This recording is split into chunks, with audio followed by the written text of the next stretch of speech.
Hello everyone. In this session, we will discuss the constructors and the destructors, how we are working those in our base class and the derived classes. Normally, already you know what is the constructor and what is the destructors. So those are given in the description. Once you can check those topics here.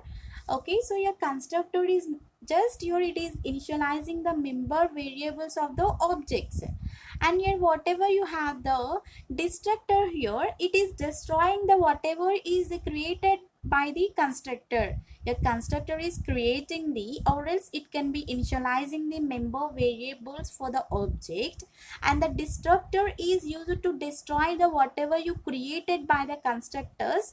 Okay, so like here whatever you created the objects, those will be destroyed by the our destructed. Now you can see how these two are working in our base class in the derived class. Let's see here the constructor whatever you have here, if it is working with the base class, it can be executed first, and then the constructor is in derived class automatically executed. So just you can see, first it will be having like your constructor. Okay, if you're working with the constructor, first it can be executes the base class. Okay, so first it is executing the our base class. Okay, after the base class, once the base class is executed, after that here it can be executing the our derived classes. Okay, after it is executing the our derived classes. The constructor is belonging to the our base class is executed first, and then here the constructor belonging to the derived class is also executed here automatically. Right. If you're working in the destructor point of view, if you're working with the destructor point of view, the destructors are executed in the form of reverse order for the our constructor.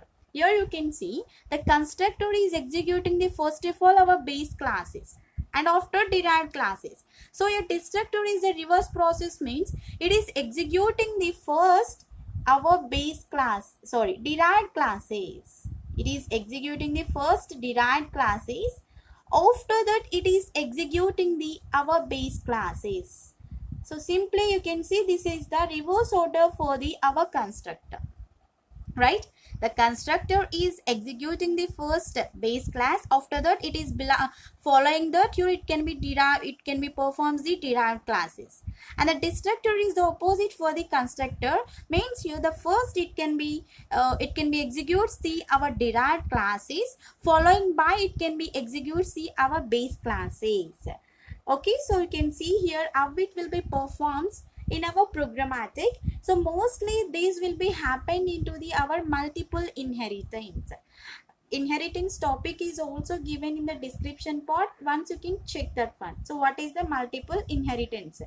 Okay, so here we have the programmatic. Just you can see the programmatic for this. First you have the class base class 1. Here class base class 1. Right, again here I am choosing the class base class 1 here. So this is the our constructor. So how we can identify the constructor in the destructor topic? So you can see here the constructor will be having the directly, the destructor will be having, sorry, this is the our class name. Sorry, first it is the class name. Okay, so in the whatever we have the class name, by that only we can define the our constructor in the destructor, means constructor in the destructor will be having the same name of the class name. Here we have the class name is the base class, and you can see here whatever you have the base class 1, this is the our constructor, this is the our constructor. If you have the function method, you can call that is the constructor. So this is also similar to the class name. You can see here also we have the base class 1. So this base class 1 will be having the one symbol, so that we can call like here tilde symbol. So this is like here our destructor. How we can identify with the constructor in the destructor means here by using the symbol only you can identify. In the base class 1 means in the constructor we define the constructor of the base class 1. In the destructor you are defining the destructor of the base class 1. Okay. Again here we took the class base class 2. So in one program only we are defining the base class 2 means it is like our multiple inheritance programmatic type. Okay, so base class 2. So this is also our class name here. So in this only again here I am defining our constructor. So it is like your constructor of the base class 2. After that here you can see next here we have the base class 2. Okay, so base class 2, this is the our destructor. This is our destructor and it can be destructor of the base class 2. So by using this here I am creating the one derived class. In the multiple inheritance we have the two base classes. By that here we are deriving the one derived class. You can see here class derived class. Here public will be having this public we can call like your access specifier. Access specifier, we have the access specifiers public, private and the protected. So those are given in the description. Once you can check here whatever you have the access specifiers. Okay, so your this derived class is taking the knowledge of or else your properties of the base class 1 and the base class 2. Okay, so this is also access specifier only. So now public will be having into this and the derived class here, this is the our constructor now. This is the our constructor and here this is the our destructor point. This is the our destructor point. So just you can see whatever you have in the main method we are writing the derived class DC. So this derived class is the our class name. Now you can take. So your DC is the our object creation.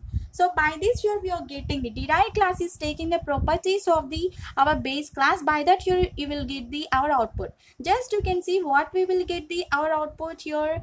So first here the constructor details can be executed first into this. So the constructor of base class 1, constructor of base class 1.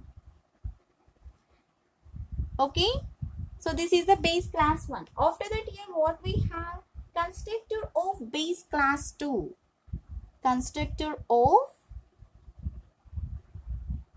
base class 2 we have.